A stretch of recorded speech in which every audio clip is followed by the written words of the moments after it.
Now I've got JD here from the brand Hellenist. New brand, it's Hellenist Paris? Yes, Hellenist. So we're at Paris Perfume Week in Paris, of course, and I discovered this really great new house and I wanted to highlight it for you guys. And I have the creative director, owner of the brand. Yes, founder. I originally thought you created these fragrances, but you're working with perfumers. Exactly. And you have 4 fragrances with the new one, which is the last one we're going to talk about today. Yeah. How's the show going for you? Well, it's happening at a great pace. So the launch is pretty new. Actually, the brand was released in September, October 2024. So you're a baby, pretty much. Yes. And you've got 4 fragrances already. I'm a newborn. And the brand has been introduced at the Printemps department store in Paris. Wow. And yeah. You're selling there? Yes. And everything has happened so fast since then. It's working well there. So they have opened the network. We have also opened Marseille. And actually, I have a surprise for you guys because the brand has been introduced in the US this week at the Printemps in New York that just opened. Oh my God. Yes. You've come a long way in just how many months? 4 months? 5 months? Yeah, something like 6 months. Okay. Great. So let's talk about your fragrances. So since you are not the perfumer of these fragrances, who are creating your fragrances? So I've been working with perfumers at SYMRISE because I used to work at SYMRISE. And what happened is that I did the evaluation on these different fragrances. So I worked as an olfactive creative director. And I know pretty well the perfumers that I've collaborated with. So I knew what were their favorite kind of materials, what were the some accords in the libraries that I wanted to start from. So it was an amazing work to do with people that I were connected with. So it's great that you were an evaluator because I think those are the best people to launch brands, right? Because your evaluations led to some launches while you were working at Exactly. SYMRISE, yeah? Yes. Can you name a few? Well, I was a little bit of a hybrid when I worked at SYMRISE because I was very much versed into evaluation, but to say the truth, I was also commercial director, so I managed some different accounts, and I was always trying to sneak peek at evaluation and try to really also do a few comments on the creative direction. I was working on Coty. I worked on some escadas that were fun and that I was pretty proud to have launched. Also, we worked on some interesting Calvin Kleins that finally did not get released. Yeah, it was a fun moment to be at SYMRISE and to work on some different accounts. Great. So let's talk about the fragrances. Your fragrance names are in French, so you're going to have to tell me and explain what they mean, please. And tell us the names of the perfumers while you're talking about each fragrance. Okay, so we'll start with the first one here, Le Chant d'Achilles in French, that can translate into the Song of Achilles. The Song of Achilles is actually the name of a book that had a tremendous success that was launched in 2010 or 2011 by an American author, Madeline Miller. It's a story of Achilles and his lover Patroclus and their story into the Trojan War. Trojan War? Yes. We didn't talk about the brand. Tell me a little bit about the brand as well. Why did you come up with the Hellenist? What is it about the Hellenist that you like? Yeah, definitely, of course. So let's start with that. The name of the brand is called Hellenist because it's a tribute to Greece and to the Hellenic culture. So one of the first questions that I'm usually asked is, are you Greek? So the answer is... Yeah, I asked you that too. I'm not, even though I could be because I look like a Greek, but I'm not. But I'm a huge fan of Greece. I've been visiting the country for many years. I started visiting the country at the age of 6 with a family trip. I fell in love with also the culture, with the stories of the mythology that my dad was telling me. And so it really was something that I grew up with, reading many books. And as I was really versed into perfumery and that I worked in this industry for many years, when I started to work on my own brand, it came pretty naturally to really do something about Greece and the Greek heritage. Also because looking at the high perfumery industry and all the niche fragrance brands that I saw, there weren't that many brands from Greece and that were also with a really a high perfumery positioning, and I thought that having the connection of the French perfumers and this natural bond to niche fragrance, I could do something to really pay a tribute to Greece, sorry. And when you think about it, Greece is actually the country that invented fragrance, because I didn't know this. Perfumery has been invented in the antiquity. The first reason why people used fragrances was to connect to the gods. They were doing offerings to really connect to the gods. It was through smoke, because perfume was at that time incense that was being burned, and the smoke of the incense was going to the sky, and in the imagination of the ancient Greek, they were connecting to the gods through the smoke. Very interesting.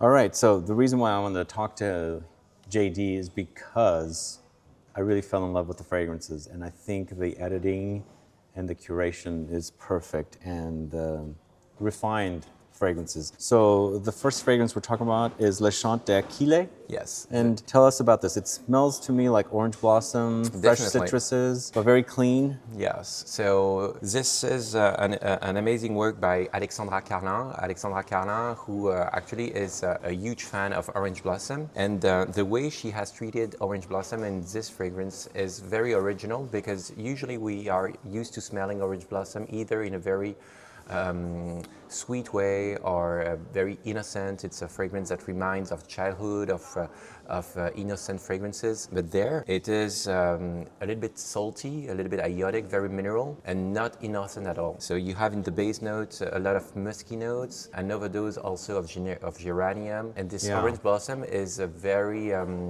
yes, has a lot of character, but still it's very clean. You have this kind of neo-fougere because of the geranium that is also very intriguing. And so it's a little bit of a two-faced fragrance, where you have the solarity of the orange blossom associated to citruses, but you have also this mysterious, intriguing, musky note associated also to some spices that are in the base note that are very, very good and comfortable on skin. Yeah, actually, it's so smooth. I've smelled citruses. I love citrus fragrances. This one's like the smoothest I've put my nose on in a long time. And actually, I know of a fragrance she created for BDK. Yeah. I don't want to say this, but this smells a little better than the other fragrance that she created. So it's just, there's something about it. It's so smooth that it just, when you put it on, it just, you know, cuddles you with this beautiful bouquet of citruses and citrus flowers and that saltiness. Yes, and it's a scent that lingers a lot. It has a lot of long lastingness. This is what also people love it for and fall in love with for. It's because it's when you put it on the skin, it has a lot of character. It will really mix with your own skin, and it will have a lot of long lastingness, a long trail, and people will really identify you to this fragrance. That's great. So let's try the second fragrance. The second one, called À l'ombre d'Artemis, in the shade of Artemis, is by Suzy Lehellet. Suzy Lehellet is this young prodigy that has actually released recently the Acne for Frédéric Malle. Acne Studios. Yeah, and I love working with her because she's so smart and she is also very creative. And I came up with this idea of a fragrance associated to the goddess of nature, Artemis, and I really wanted to have something that evocates a forest in the early morning in Greece. And so she came up, of course, focusing on the fig tree, because fig tree is an icon of the Mediterranean, Greece, and of Greece, of course. And but the idea was to try to do something different there again, because there are so many fig trees now on the market.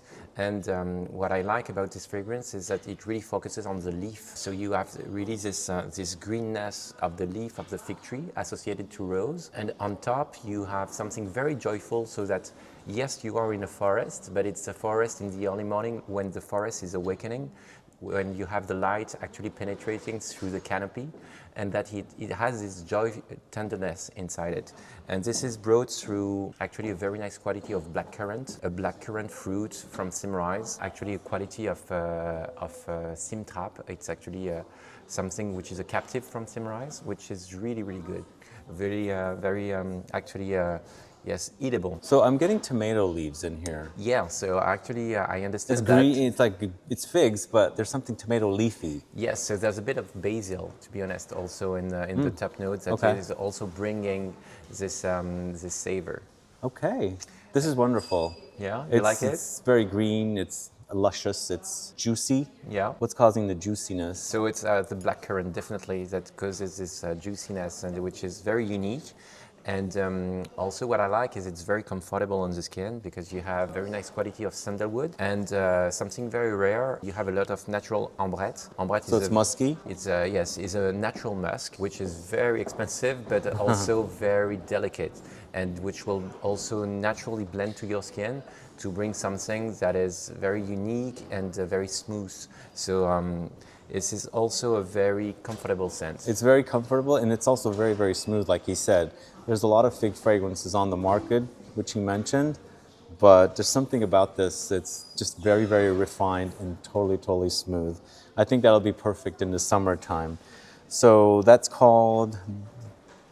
The third one? Yeah, the second one, what is it called again? À l'ombre d'Artemis. And In the Shade of Artemis. that's Suzy Laheli. Yeah. So the next one is also by her? Yes, the next one is also by her. It's called Les Bras de Morphée, which could translate into Morpheus Embrace. Morpheus was the god of sleep and dreams, and so to really try to imagine and translate him into a fragrance, we went for something powdery, something like a sweet embrace, something very enveloping. This is my favorite from your line. Yeah. Absolutely love it. So it's some kind of an ambery pottery where we focused on orris. Orris is a fragrance that I love because it's a very rare ingredient that has Expensive ingredient. Yes, and that has so many layers and that you can explore in different ways.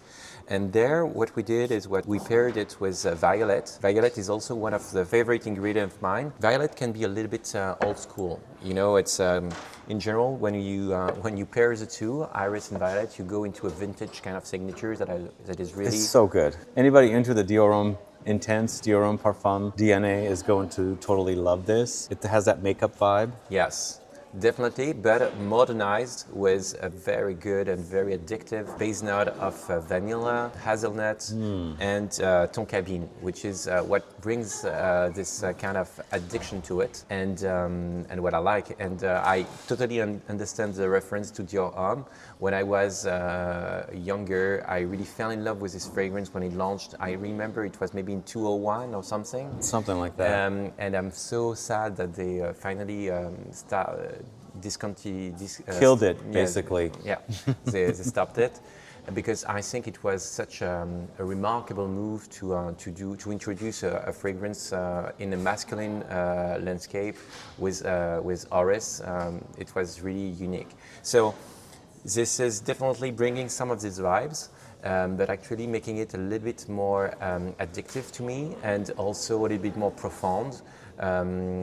It's giving me violet candy vibes. Yes, I can. But totally also get makeup, like lipstick and makeup. Yes, and this fragrance is totally unisex, like the wool range, and I think that it's worth smelling for people that like powdery notes and that want something very unique that is also going to be a signature scent.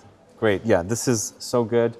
I'm not saying it's identical to the DIEUX DNA, but you're getting those vibes because this is featuring violets also, and the violets are taking it into a different direction. So what does that translate to, the title, the name? Morpheus Embrace. Okay, all right. So the fourth fragrance, your newest. Yes, so this is actually the last of the line that is going to be launched next month. So it's not out yet. This is really exclusive for you guys. It's called The Bath of the Gods, Les Dieux au Bain. So this one is inspired by a place in Cyprus that is called the Bath of Aphrodite. Aphrodite, you know, was the goddess of love. And actually, the legend says that she made love with Adonis, who was the most beautiful man on earth, in this place. So it's a natural pool of turquoise water, you know, pristine water that is absolutely amazing. You have to watch it online, Google it, and try to find the place, the Bath of Aphrodite, because once you see it, you will fall in love with the place. You really want to bathe in it. It's a natural waterfall, and the idea was to try to capture the scent of this waterfall. And it's not an easy one when you do niche perfumery to do aquatic fragrances, because aquatic fragrances are related to molecules that have been invented in the 1980s that really pair. I don't like those. Yes, that are more This is not like that.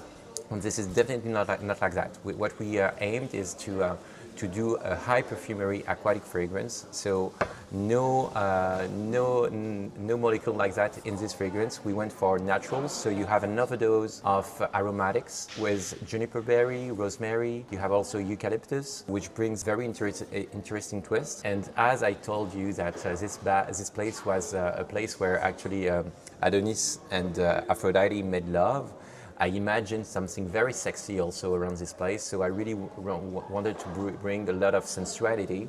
So in the base note, you have an overdose of ambroxan. Ambroxan is this kind of musky note, very couture, that brings a lot of sensuality and associated to a quality of patchouli, which is the patchouli is what's doing it for me, I think. Yes, it's a very light patchouli. It's actually a fraction of patchouli, which is not too earthy, very smooth, and I love the evolution. So when you start spraying it, what you will fall in love with is the freshness, this feeling of you want to just bath into it. But then when you wear it, there is a second effect that I love. It's the dry down, which is super sensual and still very fresh. But it's a hard exercise to try to have a long-lasting freshness. And I think that this one manages to keep this kind of aquatic minerality into freshness all day long. Yeah, this one actually, I think the juniper is giving you like a crystals, glass, cold, icy effect to the fragrance. It's aquatic, marine, not necessarily marine, doesn't get to the stages where I complain about with the fishiness. Just very, very clean and watery. It's refreshing. Yes, very crystally. So this is launching soon. When did you say? It's going to be on counter mid-April, so it's very soon. Very soon, like next month, yeah. So you said you're selling in the States at the new Printemps store in New York City? Yes. Okay. And any other retailers? I'm also going to open Stell in New York, also April. Oh my God. Yes. You've got it going on. And we did a lot of amazing connection here in Paris. So wow. I hope that the story will go on and that we will be able to open some other places in the US very soon. Great. What's the price point on these? Did you mention it already? No, not yet. So in the US, the retail price is $208 for the 100 ml. And we also have very interesting travel size that will also allow you to test if you're not into purchasing directly the big bottle. So yes. Great. Well, the show's been successful for you? So far, so good. A lot of interesting connection. I've been discussing with people that fall in love with the brand. It's amazing to see how the brand itself is speaking for itself, so that people do connect to the universe and to the world branding. So this is something that I'm very happy about, because it's not easy when you develop a brand to know how people are going to react. Well, you've done a great job with this. I mean, I wouldn't be doing you. this video if I didn't really enjoy the fragrances. And all of the fragrances are really great. I do have my favorite, which is the Irisy Orrisy Violet fragrance, but every single one of them is great to wear. The smells are really, really great. So congratulations to you. Thank you very much. Guys, thanks so much for watching today's video with JD of Hellenist. How do you say it? Hellenist? Hellenist, but it goes very well in English. Is that in Greek or is that in French? This is actually in English, Hellenist. But you had an accent. Oh, in French, the accent is Hellenist. Hellenist, okay. Thank you so much for watching this video with JD of Hellenist Paris Fragrances. If you have any questions or comments, please list below. Please like this video, please share it, follow me on Instagram and Facebook, and I'll be back with more videos very soon. Have a good one. Bye-bye. Bye.